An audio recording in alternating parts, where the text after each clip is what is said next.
Good chance you've never seen a door decoration like this. A Knoxville crafter is really creeping it real. Get it? She calls herself the Grim Wreather. Each creation is made with the same spooky energy in mind. They are so creative, but also a little bit spooky. Believe it or not, there's a market for those creepy wreaths all year round. As reporter Katie Inman explains, it all started as a pandemic project.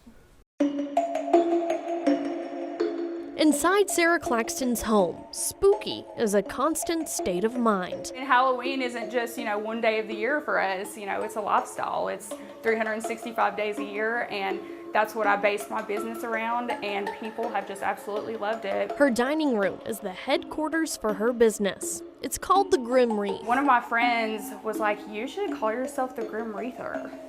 So I was like, that is perfect, that's perfect. She takes door decorating to the next level. This is a black light Oogie Boogie wreath from Nightmare Before Christmas. Obviously I draw a lot of inspiration from horror movies and, very spooky culture, but all of my ideas are my own. It's more than just a horror-filled hobby. It's her full-time job. It's my life. Wreathing is my life, and literally it saved my life. I found myself in a very dark place around this time 2 years ago. Like many others, the pandemic gave her a new perspective on how she wanted to spend her time. It started with a wreath she made for herself. I just started practicing more and more, and woke up one day about 3 months into making wreaths and decided I was going to quit my job to pursue wreathing full time. She took a leap of fright. Quitting my day job was the scariest thing I've ever done, but it was absolutely worth it to me.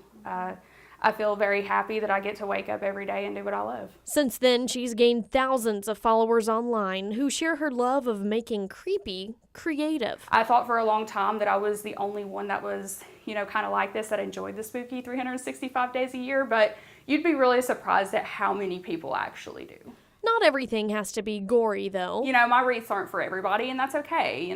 Everybody has their own specific taste, but I've also been asked to, create wreaths that are not so spooky, and my customers have loved them. Universal even recognized her work and gave her the most gruesome opportunity of a lifetime. And he asked me to create a wreath for them for their 2021 home entertainment release of Candyman. So I ended up creating a wreath for Universal Studios, and I was the very first wreather to ever work for them. Even though her crafts may be creepy to some, the inspiration she's found will fuel her fire for years to come. Don't let fear stop you. The Grim Wreather will continue to handle with scare. In Knoxville, I'm Katie Inman.